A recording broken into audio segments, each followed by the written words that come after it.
اے mister, آپ خود کو سمجھتے کیا ہیں؟ جہاں لڑکی دیکھی نہیں کہ آپ فری ہونے کی کوشش کر رہے ہیں۔ پتا نہیں آپ مردوں کا مسئلہ کیا ہے، نہ اپنی عمر کا لحاظ ہے نہ کسی اور بات کا۔ مشال تو ایسا شروع ہوئی تھی کہ چپ ہونے کا نام ہی نہیں لے رہی تھی۔ زینب اسے کونی مار رہی تھی کہ خدا کے لیے مشال چپ ہو جاؤ، لیکن مشال تو بولے ہی چلے جا رہی تھی، اور سامنے کھڑا نوجوان اپنی پینٹ کی جیبوں میں ہاتھ ڈالے، اسے ماتھے پر بل ڈالے دیکھ رہا تھا۔ لیکن جب وہ چپ نہیں ہوئی تو اس نے غصے سے کہا، محترمہ، مجھے لگتا ہے کہ آپ کو اپنے دماغ کا علاج کروانا چاہیے۔ آپ ہماری مہمان تھی، اسی لیے میں نے مروتاً آپ سے آپ کے بارے میں کیا پوچھ لیا۔ آپ تو کسی خوش فہمی میں ہی مبتلا ہو گئی ہیں۔ نہ تو میں اس قسم کا نوجوان ہوں اور نہ ہی میرے پاس ایسے فضول کاموں کے لیے وقت ہے۔ روہیل ہمدانی نے غصے سے جواب دیا تھا۔ سامنے کھڑی لڑکی اسے کہی اندر ہی اندر اچھا خاصا تپا چکی تھی۔ وہ کہنے لگی کہ یہ اچھی لگائی آپ نے۔ ارے بھائی، ہم کوئی چور اچکے تھوڑی ہیں جو منہ اٹھا کر کسی بھی شادی میں گھس آئیں گے۔ آپ کو کیا لگتا ہے کہ میں بن بلائی مہمان ہوں؟ روہیل نے اپنے ہاتھ جیب سے نکالے اور ہاتھ باندھ دیے اور کہنے لگا، مجھے تو یہی لگتا ہے، کیونکہ میں دلہے کا چھوٹا بھائی ہوں اور دلہن بھی میری کزن ہے اور ہماری برادری میں ایک ہی ہے۔ اتفاق کی بات یہ ہے کہ میں اپنی بھابھی کی سبھی دوستوں سے بھی واقف ہوں، لیکن میں نے کبھی آپ کو ان کی لسٹ میں نہیں دیکھا۔ روہیل ہمدانی کی بات سن کر مشال کا تو دماغ کا میٹر گھوم کر رہ گیا تھا۔ وہ کہنے لگی، آپ یہ سمجھتے ہیں کہ میں منہ اٹھا کر آپ کی شادی میں گھس آئی ہوں؟ یعنی میں دی گریٹ مشال بن بلائی مہمان بن کر یہاں پر کھانا کھانے کے لیے آئی ہوں؟ تو وہ کہنے لگا، بالکل، میں یہی سمجھتا ہوں کہ آپ بن بلائی مہمان ہیں جس نے آج تک شادیوں میں شرکت صرف مفت خوری کے لیے ہی کی ہے۔ وہ سینے پر ہاتھ باندھ کر چہرے پر ایک مسکراہٹ پر طنزیہ قسم کی سجا کر بولا تھا۔ اس نے بھی بڑے وثوق سے کہا تھا۔ زینب بھی کھڑی ہو گئی۔ مشال نے اپنا پرس کھولا اور کارڈ اس نوجوان کے منہ پر دے مارا۔ وہ کہنے لگی، پکڑیں اور پڑھ لیجئے گا، لیکن میں یہاں پر اب رکنا بھی پسند نہیں کروں گی۔ وہ کارڈ نوجوان کے منہ پر لگ کر ٹیبل پر گرا تھا۔ اس نے کارڈ اٹھایا، تب تک مشال اور زینب چند قدم آگے بڑھ چکی تھی۔ وہ کہنے لگا، رکے محترمہ۔ مشال نے پلٹ کر اس کو دیکھا تو اس نے کارڈ کھول کر اس کی آنکھوں کے سامنے کیا اور کہنے لگا، غور سے پڑھیں کس کا نام لکھا ہے۔ شاید آپ کو اپنی نظر کے چشمے کا نمبر بڑھانا چاہیے، کیونکہ میرے بھائی کا نام نہ عمر ہے اور نہ بھابھی کا نام سمرا، اور نہ ہی یہ ہال نمبر 3 ہے، یہ ہال نمبر 2 ہے میڈم، جہاں آپ بڑے دھڑلے سے داخل ہوئی ہیں اور الٹا مجھ پر الزامات لگا رہی ہیں۔ یہ سن کر مشال نے فوراً اس کے ہاتھ سے کاٹ لیا۔ واقعی اس میں ہال نمبر 3 لکھا تھا۔ البتہ ہال کا نام ایک ہی تھا، لیکن اسی نام کے 4-5 اور ہال تھے جس پر نمبر 1، 2 اور 3، 4 لکھا تھا۔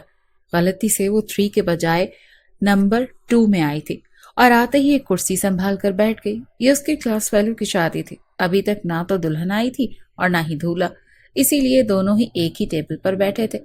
زینب نے اسے کہا بھی تھا کہ ایک بار کارڈ دیکھ لو، کیونکہ اس نام کے بہت سے ہال ہیں، لیکن وہ مشال ہی کیا جو کسی کی بات سن لے۔ وہ کہنے لگی، مجھے سب پتا ہے، بس میرے ساتھ آؤ، مجھے پتا ہے کہ کس ہال میں جانا ہے۔ ابھی انہیں بیٹھے ہوئے کچھ ہی دیر گزری تھی جب ایک نوجوان بڑے غور سے دیکھتا ہوا اس کے پاس آیا تھا اور کہنے لگا، آپ کس کی طرف سے مدعو ہیں، لڑکے والوں کی طرف سے یا لڑکی والوں کی طرف سے؟ تو مشال کہنے لگی، ہم لڑکی کی دوست ہیں، ابھی ہماری باقی کی دوستیں بھی آنے والی ہیں، کیونکہ سمرا نے اپنی کافی کلاس فیلوز کو انوائٹ کیا تھا۔ لیکن ابھی تک زینب اور مشال کو کوئی بھی اپنی کلاس فیلو نظر نہیں آ رہی تھی۔ وہ کہنے لگا، میں جان سکتا ہوں کہ آپ لڑکی کی کون سی والی دوست ہیں؟ اس لڑکے کو یوں بے تکلف ہوتے اور بات کو یوں بڑھاتے ہوئے دیکھ کر مشال نے اس کی اچھی خاصی بے عزتی کر دی تھی، لیکن یہ نہیں پتا تھا کہ وہ غلط جگہ پر پہنچ گئی ہے۔ زینب نے کارڈ اس نوجوان کے ہاتھ سے پکڑا اور معذرت کرتے ہوئے مشال کا ہاتھ پکڑ کر اسے باہر لے گئی اور کہنے لگی، اچھی خاصی بے عزتی کروا دی تم نے۔ مشال کہنے لگی، مجھے کیا پتا تھا کہ بائی مسٹیک ہم وہاں پہنچ جائیں گے، لیکن اس کمینے انسان کی جرت تو دیکھو۔ مشال کو ابھی بھی روہیل ہمدانی پر غصہ آ رہا تھا۔ بہرحال زینب اسے برابر والے ہال میں لے گئی، جہاں داخل ہوتے ہی اس کی سب سہیلیاں ان دونوں سے آڑے ہاتھوں ملی تھیں۔ وہ کہنے لگی کتنی دیر سے تم لوگوں کا انتظار کر رہے تھے، اب پہنچی ہو تم؟ اب تو بارات آنے میں بس 5 منٹ رہ گئے ہیں۔ ایسی افراتفری تھی کہ سہیلیوں نے گلاب کے پھولوں کی پلیٹیں انہیں بھی پکڑا دی۔ وہ کہنے لگی دولہا والے آئیں تو یہ پھول تم ان پر پھینکنا۔ مشال بھی سب کے ساتھ کھڑی ہو کر باراتیوں کا استقبال کرنے لگی، لیکن جیسے ہی بارات آئی اور دولہا ہال کے اندر داخل ہوا تو مشال کا ہاتھ اسے دیکھ کر رکا تھا، بلکہ اس کے تو ہوش و حواس اڑ گئے تھے۔ جو ہی دولہے کی اس پہ نظر پڑی تو وہ بھی نظریں پلٹنا بھول گیا تھا۔ مشال کو لگا کہ کسی نے اس کے سر پر آسمان گرا دیا۔ یہ تو وہ سوچ بھی نہیں سکتی تھی کہ شازل تم کب میرے گھر والوں سے رشتے کی بات کرو گے؟ ایک گہری سانس خارج کر کے بڑے ہی مان سے مشال نے اس ملاقات پر بھی بڑی لجاجت سے شازل سے پوچھا تھا، تو وہ کہنے لگا یار مشی، میں تمہیں اپنی مجبوری بتا چکا ہوں۔ ابھی مجھ سے بڑی میری 2 بہنیں ہیں، ان کی شادی میرے سر پر ہے۔ جب تک میں ان کے جہیز کا انتظام نہیں کر لیتا میں شادی نہیں کر سکتا۔ وہ نہایت کوفت بھرے لہجے میں بولا تھا۔ مشال کہنے لگی میرے رشتے آ رہے ہیں شازل، اور تم خود سوچو میں کب تک بنا کسی وجہ کے انکار کر سکتی ہوں۔ مشال بے حد پریشان تھی کیونکہ اس کی والدہ اس سے کہہ چکی تھی کہ اس بار آنے والے رشتے میں کوئی عیب نہیں ہے اور ہم تمہاری بھی نہیں سنیں گے۔ مشال اور شازل کی دوستی بس اسٹینڈ پر ہوئی تھی، دونوں ہی بس میں سوار تھے، وہی نظریں ملی اور اشارے بازیوں میں یہ سب چل نکلا۔ شازل ایک خوش شکل نوجوان تھا، دونوں ہی مڈل کلاس فیملی سے تعلق رکھتے تھے۔ شازل صبح آفس کے لیے نکلتا تھا اور مشال اپنی یونیورسٹی کے لیے، پھر ایسے ہی فون نمبر کا تبادلہ بھی ہو گیا تھا۔ دونوں ایک دوسرے سے فون پر باتیں کرنے لگے۔ آہستہ آہستہ یہ باتیں ملاقاتوں میں تبدیل ہو گئیں، لیکن جب بھی مشال شازل سے شادی کی بات کرتی وہ اپنی مجبوریاں گنوانا شروع کر دیتا تھا کہ ابھی میری جاب مناسب سی ہے، تنخواہ بھی اتنی زیادہ نہیں ہے، میں ایک اچھی جاب کی تلاش میں ہوں، میری 2 بڑی بہنیں ہیں، ان کی شادی بھی میری ذمہ داری ہے۔ اسی طرح کی باتیں وہ کرتا رہتا تھا۔ اور ابھی 2 ہفتے پہلے مشال کی ملاقات شازل سے ہوئی تھی، لیکن اس بار وہ ٹھیک سے مشال سے بات نہیں کر رہا تھا۔ دونوں کا معمول بن چکا تھا کہ رات کو سونے سے پہلے لازمی بات کیا کرتے تھے، کبھی کبھی آدھا گھنٹہ تو کبھی کبھی 2 گھنٹے بیت جاتے تھے۔ جب گھڑی پر نظر پڑتی اور رات کے 12 بجنے والے ہوتے تو دونوں ہی ایک دوسرے کو ذمہ دار ٹھہراتے، کھٹی میٹھی لڑائی کر کے سو جایا کرتے تھے۔ لیکن تقریباً 1 ہفتے سے شازل نے اسے ٹھیک سے بات کرنا بھی بند کر دی تھی۔ یہی کہتا تھا کہ میں تھکا ہوا ہوں، آج آفس میں کام بہت تھا، میں زیادہ دیر بات نہیں کر سکتا۔ پہلے جو کبھی 5 منٹ بات ہوا کرتی تھی وہ ہونا بھی بند ہو گئی، اور اب بس رات کو یہ گڈ نائٹ کا میسج ہی ہوا تھا، جو کرنے کے بعد شازل سو جایا کرتا تھا، اور مشال گھنٹوں پرانے میسجز اور اس کے وائس نوٹ سن کر ایک گہری سانس خارج کر دیتی اور اپنے آپ کو یہ سمجھاتی کہ شازل بیزی ہے، اسے اپنا گھر بھی تو دیکھنا ہے، اپنی ماں اور بہنوں کا خرچ بھی تو اٹھانا ہے، آخر کو گھر کا کفیل ہے۔ اب وہ میرے ساتھ اتنی باتیں کرے گا تو اپنی صحت کا خیال کیسے رکھے گا؟ یہی کہہ کر وہ اپنے آپ کو سمجھاتی رہتی تھی، لیکن شازل کا مزاج اسے تھوڑا بدلا بدلا محسوس ہو رہا تھا۔ ایک کوفت اور بیزاری اس پر سوار تھی۔ مشال اس وقت تو شازل کے رویے کو سمجھ نہیں پائی، لیکن اب اسے سمجھ آ گئی تھی کہ اسے ایک اور لڑکی جو مل گئی تھی۔ مشال بت بنی اسے دیکھ رہی تھی، لیکن شازل اپنی نظریں بدلتا ہوا وہاں سے گزر گیا۔ مشال کو نہیں پتا تھا کہ اس کی ایک کلاس فیلو کے ساتھ ہی شازل کی شادی ہو رہی ہے، اور شازل نے تو اس بات کا ذکر تک کرنا بھی ضروری نہیں سمجھا تھا۔ پچھلے 1 سال کی محبت کو اس نے دولت کے ترازو میں تولا تھا، اور ظاہر ہے پیسوں کا پلڑا ہی بھاری ہوتا ہے۔ محبت تو وقتی دل بہلانے کی چیز سمجھی جاتی ہے، لیکن اس نے کبھی نہیں سوچا تھا کہ کبھی شازل بھی اس کے ساتھ ایسا کر سکتا ہے۔ جس طرح وہ خود مڈل کلاس تھی، شازل بھی ویسے ہی تھا۔ وہ تو خود شازل سے کہا کرتی تھی کہ ہماری جوڑی خوب جمے گی۔ وہ کیا کہتے ہیں کہ اگر مجھے تمہارے ساتھ سوکھی روٹی پانی میں ڈبو کر بھی کھانا پڑی تو میں تمہارے ساتھ رہ لوں گی، چاہے چھت مجھے تمہارے ہاتھوں کا ہی بنا ہوا ملے، لیکن پھر بھی میں تمہارے ساتھ اپنی زندگی خوشی سے گزاروں گی اور کبھی اف تک نہیں کروں گی۔ اس بات پر بھی شازل مسکرا دیا کرتا تھا۔ در حقیقت تو اس کے دل میں چور تھا۔ دولت مند لڑکی دیکھ کر وہ کیسا بدلا تھا۔ مشال تو جیسے سانس لینا ہی بھول گئی تھی۔ مشال کی دوستیں کہنے لگیں کہ تم کیا یہاں بت بنی کھڑی ہو، اب تو دولہا جا کر اسٹیج پر بھی بیٹھ گیا ہے، چلو آؤ ہم بھی بیٹھتے ہیں۔ زینب نے اس کا ہاتھ پکڑا، پھر سبھی دوستیں ایک ہی ٹیبل پر بیٹھ گئیں، سب باتیں کرنے لگ گئیں اور ہنسنے لگیں۔ فائزہ کہنے لگی دیکھو دولہا دلہن کتنے خوبصورت لگ رہے ہیں، کتنی خوبصورت جوڑی ہے دونوں کی۔ اسٹیج پر سب لوگ نکاح ہونے کے بعد دونوں کی تصاویر لے رہے تھے اور تعریفیں کر رہے تھے، لیکن مشال تھی کہ گم سم بیٹھی تھی۔ سب لوگ ہی دولہا اور دلہن کی تعریفیں کر رہے تھے، لیکن مشال سے یہ سب برداشت نہیں ہو رہا تھا، اسی لیے وہ اٹھ کر کھڑی ہو گئی۔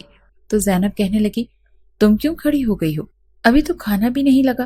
تو وہ کہنے لگی میری سر میں بہت ہی درد ہے، میں جا رہی ہوں۔ زینب کہنے لگی رکو، دونوں اکٹھے ساتھ چلے جائیں گے، دیکھو کچھ ہی دیر میں کھانا لگ جائے گا، اور ہم نے ابھی تک دولہا اور دلہن کو گفٹ تک نہیں دیا۔ تو وہ کہنے لگی کہ مجھے واپس جانا ہے، میرے سر میں بہت درد ہے۔ یہ کہہ کر وہ ہال سے باہر نکل گئی، لیکن اب اس کا ضبط بھی جواب دے گیا تھا، اسی لیے 1 سال سے وہ شخص اسے خواب دکھا رہا تھا، اور کیسے کچھ ہی دنوں میں اس نے بنا بتائے اسے اتنا بڑا دھوکہ دے دیا تھا۔ جب کچھ نہ بن پڑا تو وہ اسی ہال کے ایک طرف سیڑھی پر بیٹھ کر دونوں ہاتھوں سے اپنا چہرہ چھپائے رونے لگی۔ اس وقت سبھی ہالز میں شادی کے فنکشن کا اختتام ہو رہا تھا۔ وہ چاہتی تھی کہ اپنے سارے آنسو یہیں بہا لے، تاکہ گھر جا کر کسی کے بھی سوالوں کا نشانہ نہ بننا پڑے۔ وہ یہ بھی سوچ چکی تھی کہ اب آنے والا رشتہ وہ بنا دیکھے ہی قبول کر لے گی۔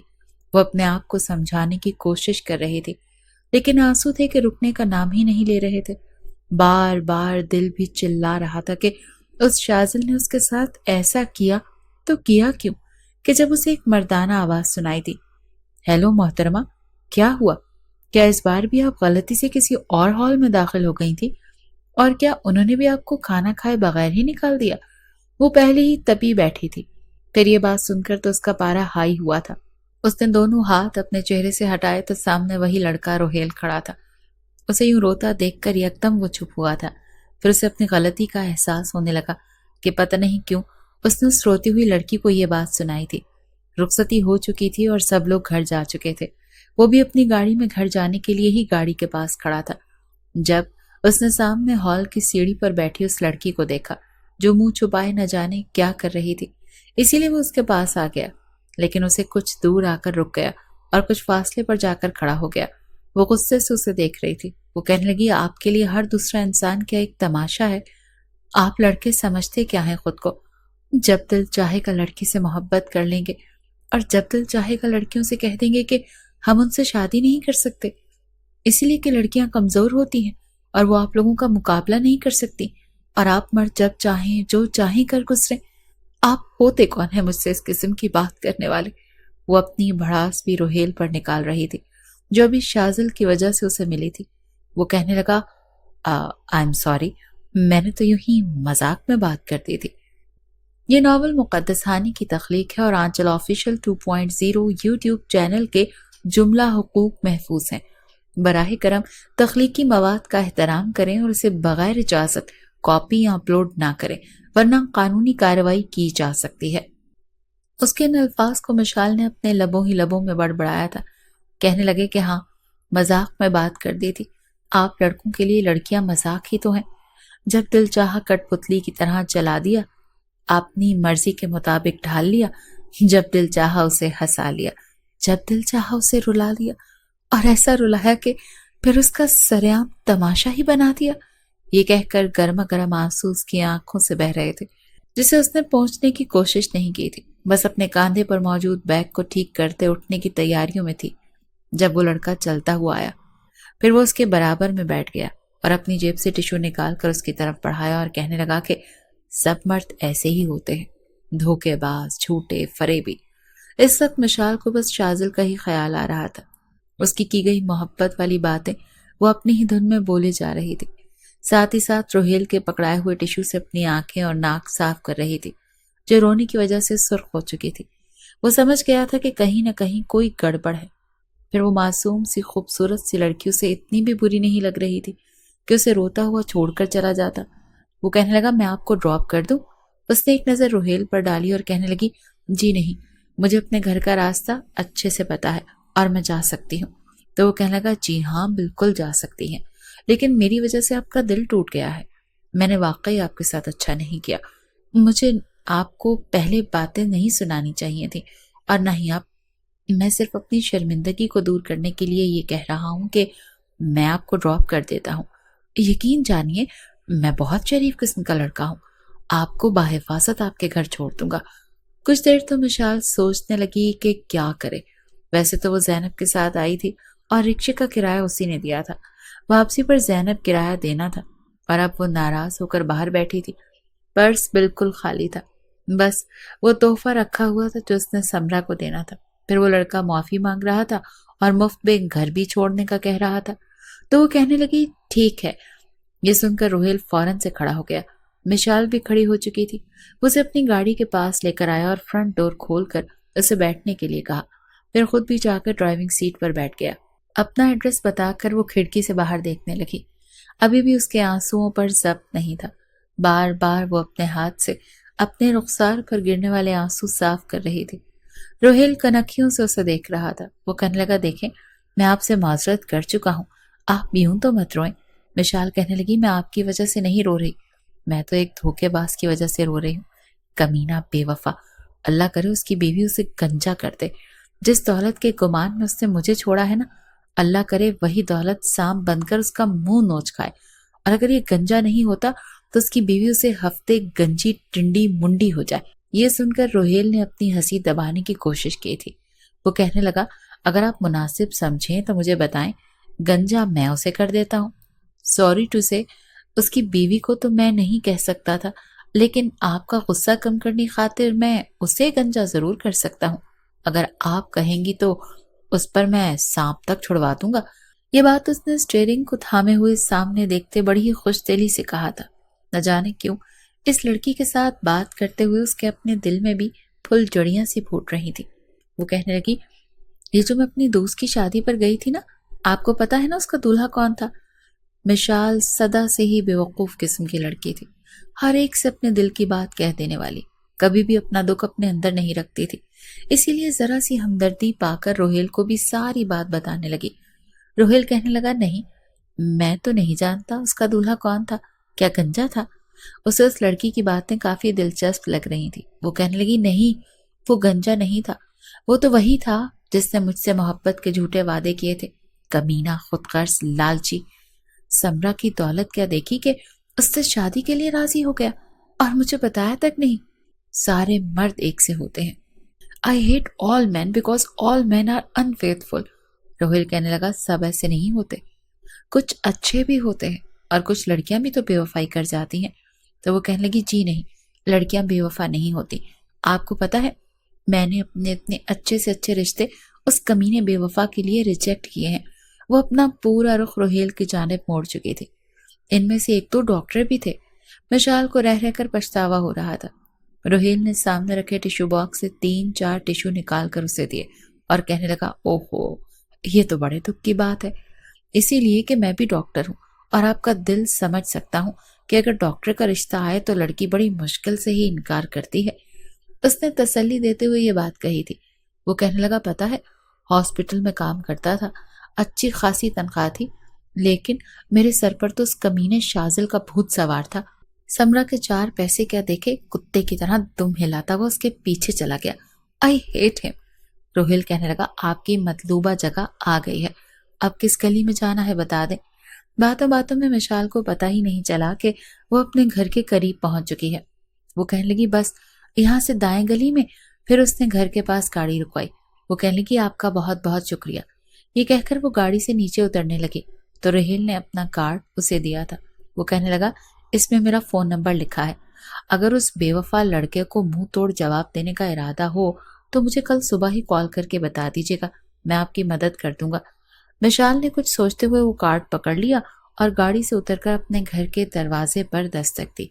وہ اپنی گاڑی بجائے وہاں سے چلانے کے وہیں رک کر کھڑا رہا، جبکہ وہیں مشال بھول چکی تھی کہ وہ کسی رکشہ یا ٹیکسی میں نہیں آئی بلکہ ایک اچھے خاصے ہینڈسم نوجوان کے ساتھ گھر آئی ہے۔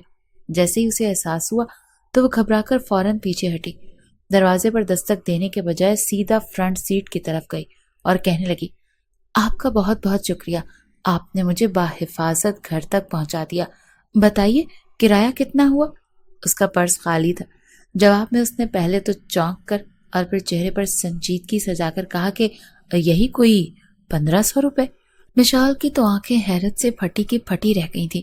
کہنے لگی 1500؟ رکشے والے کو تو ہم نے 200 روپیہ دیا تھا، وہ بھی مرجانہ 300 مانگ رہا تھا، بڑی مشکل سے 200 روپے تک آیا تھا، اور آپ کس خوشی میں 1500 مانگ رہے ہیں؟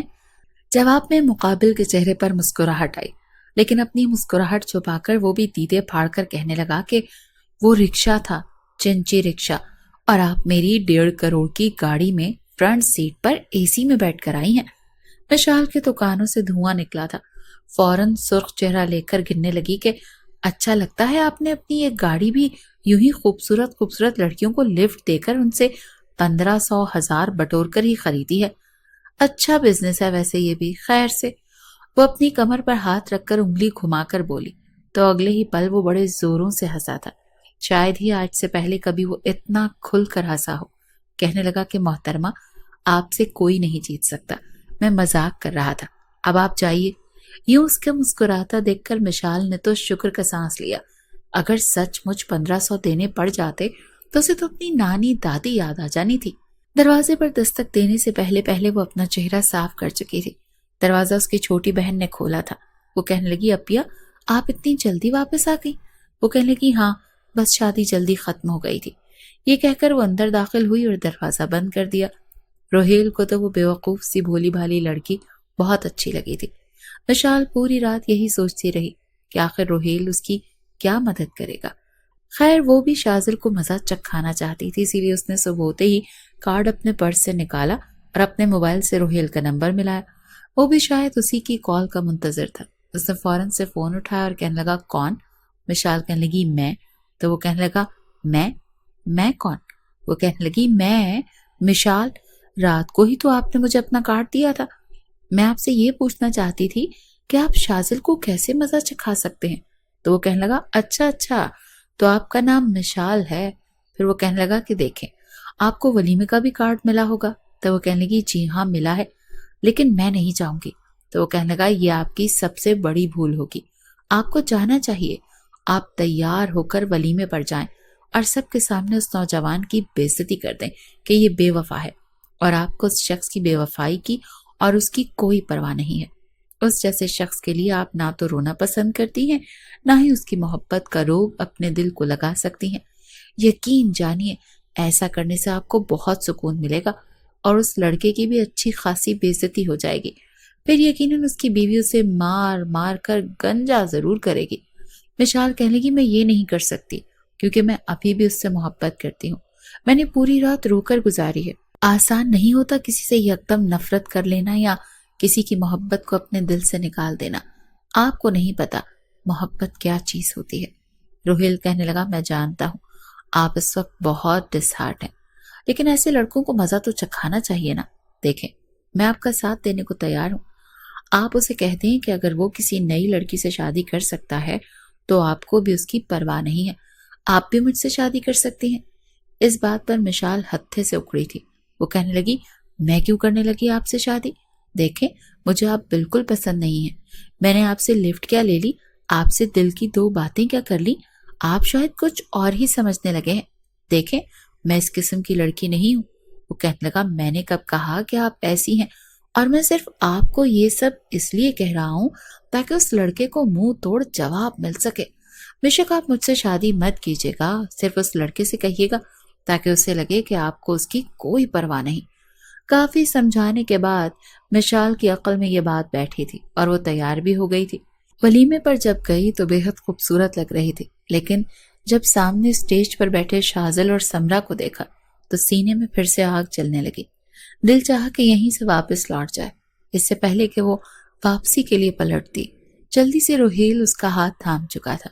وہ کہنے لگا بی بریو مشال۔ جس پر روہیل نے اس کا ہاتھ اپنے سخت ہاتھوں میں تھاما تو ایک پل کو مشال کے پورے وجود میں کرنٹ سا دوڑ گیا تھا۔ اسے اندازہ نہیں تھا کہ روہیل ایک دم سے اپنی حدود بھی پار کر سکتا ہے۔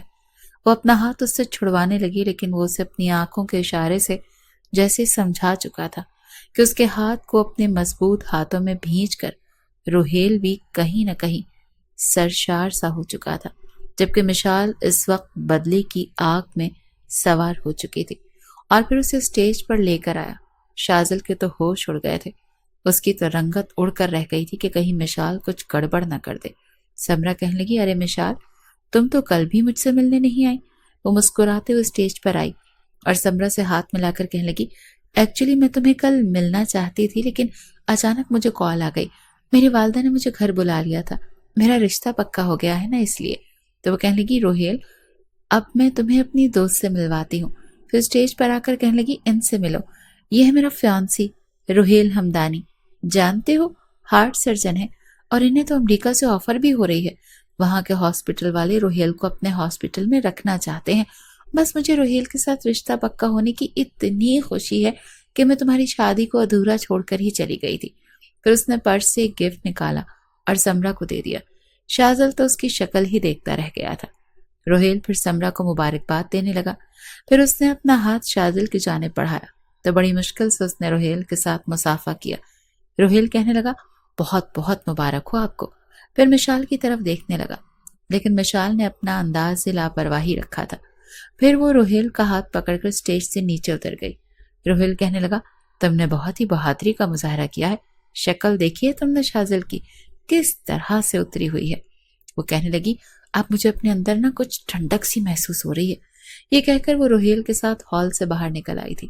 پھر کہنے لگی، آپ کا شکریہ۔ وہ کہنے لگا، کوئی بات نہیں۔ ابھی بھی اس نے مشال کا ہاتھ اپنے ہاتھ میں تھاما ہوا تھا۔ مشال کہنے لگی، مجھے جانا چاہیے۔ تو وہ کہنے لگا، جیسے آپ کی مرضی۔ مشال اس لیے اسے یہ کہہ رہی تھی تاکہ وہ اس کا ہاتھ چھوڑ دے، لیکن وہ شاید یہ بھول ہی بیٹھا تھا کہ اس لڑکی کا ہاتھ بھی اس نے چھوڑنا ہے، کیونکہ جو کچھ بھی کچھ دیر پہلے ہوا تھا وہ حقیقت نہیں، ڈرامہ تھا۔ مشال کہنے لگی، میرا ہاتھ چھوڑیں پلیز۔ یہ سن کر وہ یکدم چونکا تھا اور پھر اس کا ہاتھ چھوڑ دیا۔ وہ کہنے لگا، میں آپ کو ڈراپ کر دوں؟ مشال کہنے لگی، نہیں، میں آپ کا مزید کوئی بھی احسان نہیں لینا چاہتی۔ یہ کہہ کر اس نے سامنے سے آتا رکشہ روکا اور بیٹھ کر چلی گئی۔ روہیل نے دل ہی دل میں سوچا کہ چلو، راستہ صاف ہوا۔ اگلے ہی روز اس نے اپنے والدین کو مشال کے گھر اپنے رشتے کے لیے بھیجا تھا، لیکن مشال نہیں جانتی تھی کہ اس بار آنے والا رشتہ روہیل کے گھر سے آیا ہے۔ مشال اس کی والدہ کے سامنے صوفے پر بیٹھ گئی۔ مشال روہیل کی والدہ کو بھی بہت پسند آئی تھی۔ بہرحال رشتہ پکا ہو چکا تھا۔ مشال نے تو روہیل کی تصویر تک دیکھنے کی زحمت نہیں کی تھی۔ وہ کہنے لگی، اماں، آپ نے جہاں رشتہ طے کیا ہے وہ اچھا ہی ہوگا، میرے لیے تصویر دیکھنا معنی نہیں رکھتا۔ اس کی والدہ بھی بہت خوش تھی اور پھر روہیل کے گھر والوں کو بھی جلدی تھی، اسی لیے 1 مہینے کے بعد ہی ان کی شادی بھی ہو گئی۔ یہ مشال کے لیے دوسرا جھٹکا تھا، کیونکہ اس کا نکاح برائیڈل روم میں ہوا تھا اور نکاح کے بعد ہی وہ اپنی دوستوں کے ساتھ سٹیج تک آئی تھی۔ لیکن جب سامنے ہاتھ بڑھاتے ہوئے مشال نے اس کی طرف دیکھا تو چکرا کر رہ گئی تھی، کیونکہ روہیل اس کی جانب اپنا ہاتھ بڑھا رہا تھا۔ مشال کو لگا کہ روہیل نے بھی اس کے ساتھ دھوکے بازی کی ہے، بنا بتائے رشتہ بھیجا ہے اور اس سے شادی کی ہے، کیونکہ اگر وہ بتاتا تو وہ کبھی بھی اس سے شادی نہیں کرتی، کیونکہ اس نے سن رکھا تھا کہ اگر شوہر کو بیوی کے پہلے افیئر کے بارے میں پتہ چل جائے تو وہ ساری زندگی اسے اسی بات کے تانے دیتا رہتا ہے۔ بہرحال اس کے بڑھے ہوئے ہاتھ میں اپنا ہاتھ رکھنا ہی اس وقت مشال کی مجبوری تھی۔ وہ اس کے ساتھ سٹیج پر بیٹھ گئی، لیکن اس کے بعد اس نے اپنا موڈ ٹھیک نہیں کیا تھا۔ رخصتی کے بعد جب اسے گھر لے کر روہیل کے کمرے میں بٹھایا گیا تو بے حد غصے میں بیٹھی ہوئی تھی۔ کچھ ہی دیر کے بعد روہیل اپنے کمرے میں داخل ہوا۔ آج وہ بے حد خوش تھا، کیونکہ وہ بے وقوف بھولی بالی لڑکی جو پہلی نظر میں اس کے دل میں گھر کر چکی تھی، آج اس کی بیوی کی حیثیت سے اس کے کمرے میں موجود تھی۔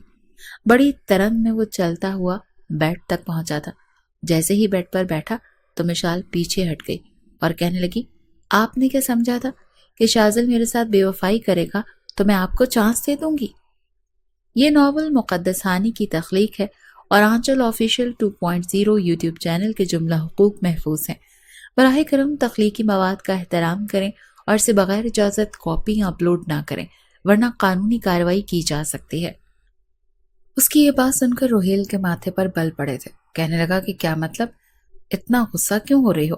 بڑی کیوٹ لگ رہی ہو قسم سے، اور یہ غصہ کرتی تمہاری ناک جو سرخ لال ہو جاتی ہے نا، یقین مانو پہلی دفعہ میں تمہیں یوں غصے سے سرخ لال ہوتا دیکھ کر اور تمہارے غصے میں چھوٹی ہوتی آنکھوں کو دیکھ کر تم پر فدا ہو چکا تھا۔ وہ مسکرا کر مشال کو اس کی تعریفیں بتا رہا تھا، لیکن اس پر تو جیسے کسی بات کا اثر ہی نہیں ہو رہا تھا۔ ذہن میں ایک ہی بات گھوم رہی تھی کہ وہ آج کی رات ہی تمام تر باتیں اس شخص سے کلیئر کرے گی۔ تھا تو وہ بھی مرد ہی، اور مرد کی فطرت کو وہ آج تک ٹی وی ڈراموں میں، فلموں میں اور کتابوں میں پڑھتی آئی تھی کہ مرد بڑا ہی اناپرست ہوتا ہے، عورت سے جتنی مرضی محبت کر لے لیکن نہ خود کبھی اس کا ماضی بھولتا ہے اور نہ اسے بھولنے دیتا ہے۔ بڑا سا بڑا اعلیٰ ظرف مرد بھی ہو تو پھر بھی زندگی کے کسی موڑ پر وہ اپنی بیوی کو اس کے ماضی کا تانا دے ہی دیتا ہے۔ سوچ سوچ کر وہ ہلکان ہو رہی تھی، کیونکہ کہیں نہ کہیں مشال کو یہ ڈر تھا کہ بالفرض اگر وہ بھی روہیل سے محبت کرنے لگے، اس پر اپنا آپ لٹانے لگ جائے، تو وقت آنے پر مرد کو بدلتے دیر نہیں لگتی۔ جیسے شازل بدلا تھا ویسے روہیل بھی تو بدل سکتا ہے، اور اگر وہ اسے تانا دینا شروع کر دیتا تو اس کی کیا عزت رہ جاتی؟ وہ تو تانوں سے پہلے ہی بہت ڈرتی تھی۔ کیا سوچ کر آپ نے میرا رشتہ مانگا، وہ بھی بنا مجھے اطلاع دیے؟ کیا ثابت کرنا چاہتے ہیں آپ؟ کیا آپ مجھ پر احسان کر رہے ہیں؟ مجھے ایک مرتبہ ٹھکرا دیا تھا تو آپ کو مجھ پر رحم آ گیا، بدلے میں آپ نے اپنا رشتہ بھیج دیا۔ کس قدر جھوٹی اور گھٹیا سوچ کے مالک ہوتے ہیں یہ مرد۔ روہیل تو اس کی باتیں سن کر حیران تھا۔ وہ کہنے لگا، مشال کیا ہو گیا ہے تمہیں آخر؟ تمہیں کسی نہ کسی کے ساتھ تو شادی کرنی ہی تھی نا، تو پھر مجھ میں کیا برائی ہے؟ تمہیں تو پھر اپنے والدین کی پسند سے ہی شادی کرنی تھی نا، تو میں 100% تمہارے والدین کو پسند ہوں۔ وہ کہنے لگی، آپ نے مجھے دھوکے میں رکھ کر مجھ سے شادی کی ہے، مجھے بتایا کیوں نہیں کہ میرے لیے رشتہ بھیجنا چاہتے ہیں؟ میں فوراً انکار کر دیتی۔ تو وہ کہنے لگا، کیوں انکار کرتی؟ کیا برائی ہے مجھ میں؟ وہ کہنے لگی، بس مجھے آپ اچھے نہیں لگتے۔ یہ کہہ کر وہ بیڈ سے کھڑی ہو گئی۔ روہیل اسے حیرت سے دیکھ رہا تھا۔ اسے اندازہ نہیں تھا کہ وہ معصوم سی نظر آنے والی لڑکی اس کے ساتھ اس طرح سے پیش آئے گی۔ وہ بھی کھڑا ہو گیا اور کہنے لگا، یہ کیا بدتمیزی ہے مشال؟ ہر بات کی ایک حد ہوتی ہے۔ وہ کہنے لگی، بدتمیزی تو آپ نے میرے ساتھ کی ہے، میں نے آپ سے مدد کیا مانگ لی، آپ نے تو مجھے پتہ نہیں کیا سمجھ لیا۔ دیکھیں، مجھ پر ترس کھانے کی آپ کو بالکل ضرورت نہیں ہے۔ مشال کو ایسا لگ رہا تھا جیسے روہیل نے ہمدردی کے طور پر اس سے شادی کی ہے اور اس پر احسان کیا ہے، اسی لیے اسے یہ سب عجیب لگ رہا تھا۔ روہیل کو مشال سے اس طرح کی باتوں کی توقع نہیں تھی۔ وہ کہنے لگا، ٹھیک سمجھا تم نے، میں نے تم کو ترس کھا کر شادی کی ہے۔ میں نے سوچا اس کے عاشق نے تو اسے ٹھکرا دیا ہے، بیچاری کو اب کوئی پوچھے گا نہیں، اسی لیے میں ترس کھا کر اس سے شادی کر لوں، ورنہ ساری زندگی کنواری بیٹھی رہے گی۔ مشال کی بات کو سمجھ کر وہ جان بوجھ کر یہ کہنے لگا، کیونکہ جس طرح سے اس نے ری ایکٹ کیا تھا روہیل کو بھی اس پر غصہ آنے لگا تھا۔ یہ سب سن کر مشال کا غصے سے برا حال تھا۔ وہ فوراً سے صوفے پر جا کر بیٹھ گئی اور رونے لگی۔ روہیل اس کے پاس گیا اور کہنے لگا، دیکھو، شادی تمہاری مجھ سے ہو چکی ہے، اسی لیے اب رونے دھونے کا تو کوئی فائدہ نہیں ہے، بہتر ہوگا کہ تم بھی اس رشتے کو تسلیم کر لو۔ وہ کہنے لگی، مجھے نہیں چاہیے آپ کا کوئی بھی احسان۔ اس کے برابر صوفے پر بیٹھ گیا اور ایک گہری سانس لے کر کہنے لگا، میرا احسان تو تم اتار بھی سکتی ہو۔ وہ کہنے لگی، وہ کیسے؟ تو روہیل کہنے لگا، سمپل سی بات ہے، میرا حق مجھے شرافت سے دے کر۔ وہ اس کے حسین سراپے کو دیکھ کر بے تاب سا ہونے لگا تھا۔ یہ سن کر وہ کچھ کھسک کر پیچھے ہٹی۔ وہ کہنے لگی، آپ پلیز بیڈ پر جا کر سوئیں اور مجھ سے ایسی امید مت رکھیے گا۔ روہیل کہنے لگا، مشال پلیز، بہت ہو گیا، میں نے شادی تم سے اس لیے نہیں کی کہ اکیلا بیڈ پر سو جاؤں۔ کم آن، بند کرو یہ ڈرامہ، چلو شاباش بیڈ پر بیٹھو۔ ابھی تو میں نے تمہیں جی بھر کر دیکھا بھی نہیں ہے، تمہیں منہ دکھائی بھی نہیں دی۔ لیکن مشال کچھ بھی سننے کو تیار نہیں تھی۔ فوراً سے صوفے سے اٹھی اور الماری سے اپنا سادہ لباس نکال کر واش روم میں چلی گئی۔ روہیل کو اس کی یہ حرکت بہت بری لگی تھی، لیکن اس نے کچھ کہا نہیں۔ وہ چپ چاپ صوفے پر ہی لیٹ کر سو گیا۔ جب وہ چینج کر کے واپس آئی تو روہیل صوفے پر سو چکا تھا۔ وہ بیڈ پر آ کر لیٹ گئی۔ اسی وقت اس کے موبائل پر میسج آیا تھا۔ جب اس نے دیکھا تو شازل کا میسج تھا۔ اچانک اتنے مہینوں بعد شازل کا میسج دیکھ کر وہ تو گھبرا چکی تھی، کہیں شازل کو اس کی شادی کا پتہ تو نہیں چل گیا تھا۔ ایک نظر اس نے صوفے کی طرف دیکھا جہاں پر روہیل اپنی آنکھوں پر بازو رکھے سو رہا تھا۔ پھر اس نے اپنا موبائل نہ جانے کیوں اب وہ باتیں ہاتھوں سے اٹھایا اور میسج پڑھنے لگی، وہ میسج جو اس کا پورا وجود جھنجھوڑ کر رکھ چکے تھے۔ ان میسیجز کی امید اسے نہیں تھی۔ وہ کہہ رہا تھا کہ اس نے سمرہ سے شادی مجبوری کی حالت میں کی، کیونکہ سمرہ کے بھائی کی شادی اس کی بہن سے ہوئی تھی اور اسی شرط پر ہوئی تھی کہ بدلے میں وہ سمرہ سے شادی کرے گا۔ اسے سمرہ بالکل بھی پسند نہیں اور اس نے یہ سوچا تھا کہ اپنی بہن کا گھر بسانے کے لیے وہ یہ قربانی دے گا، لیکن وہ اب بھی محبت مشال سے ہی کرتا ہے۔ پھر کہنے لگا، میں جانتا ہوں کہ تمہاری شادی روہیل سے ہو چکی ہے، لیکن میں یہ بھی جانتا ہوں کہ تمہارے دل میں ابھی بھی میرے لیے محبت ہے۔ عورت کبھی بھی اپنی پہلی محبت کو بھول نہیں سکتی، اسی لیے کوشش کر کے جلد از جلد تم روہیل سے پیچھا چھڑوانے کے بارے میں سوچو، اور میں سمرہ سے، کیونکہ نہ تو تم میرے بغیر خوش رہ سکتی ہو نہ میں تمہارے بغیر۔ ہم کب تک یہ مجبوری کے رشتے نبھائیں گے؟ یہ میسج پڑھ کر مشال رونے لگی۔ اسے لگ رہا تھا کہ روہیل نے احسان کا جوتا اس کے سر پر رکھا ہے اور ساری زندگی وہ اسے تانے دیتا رہے گا۔ اس سے بہتر ہے کہ وہ اس سے پیچھا چھڑوا لے۔ یہ سوچتے ہوئے اس کی آنکھ لگ گئی، لیکن جب صبح اس کی آنکھ کھلی تو اپنے اوپر کسی کا ہاتھ کا وزن محسوس ہوا۔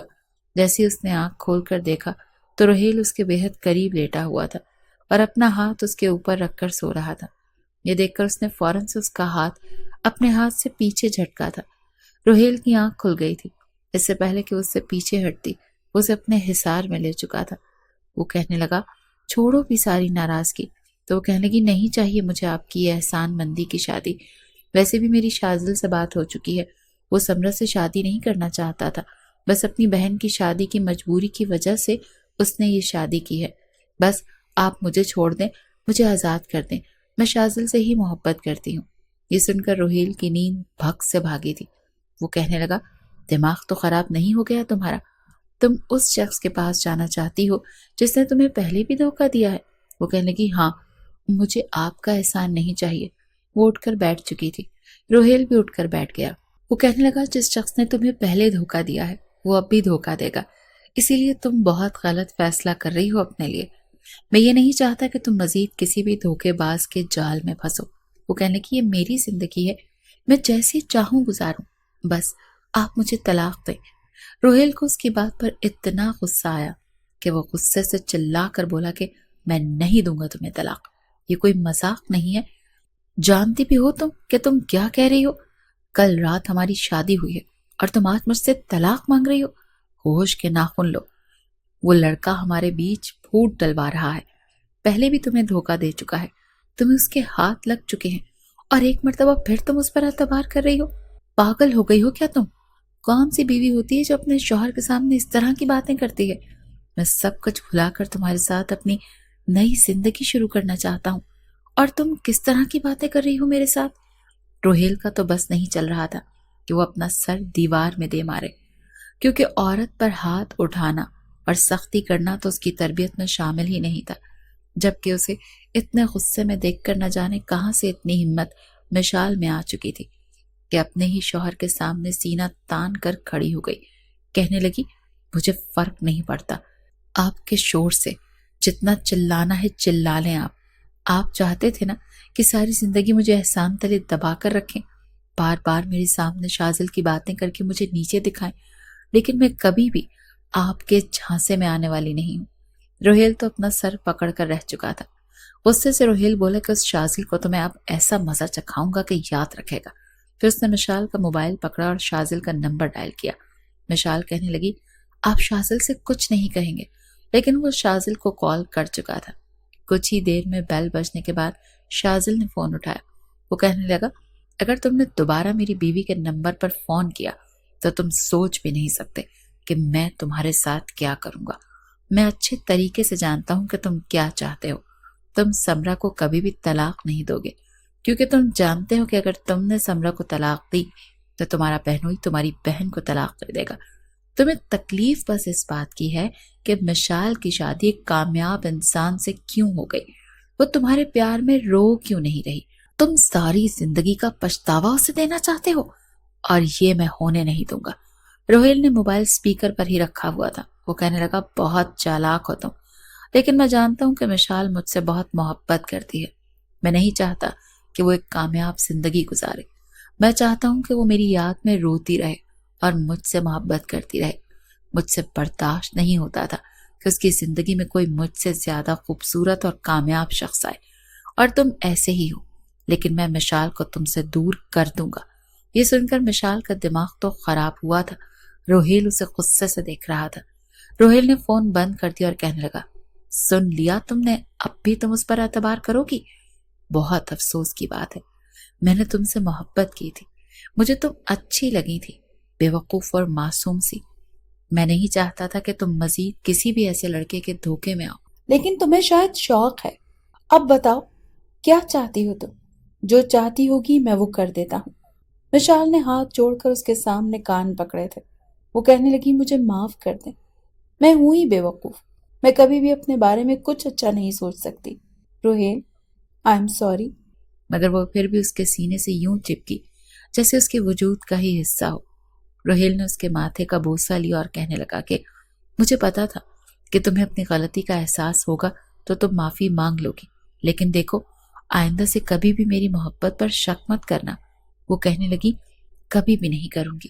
زندگی میں اگر کوئی اچھا انسان مل جائے تو کبھی بھی بے وقوفی کر کے اسے ٹھکرانا نہیں چاہیے، ورنہ زندگی بھر پچھتانا پڑتا ہے۔ ویورز، ناول پسند آیا ہے تو پسندیدگی کا اظہار چینل کو سبسکرائب کر کے بتائیے تاکہ مزید اچھے ناولز آپ تک پہنچا سکیں۔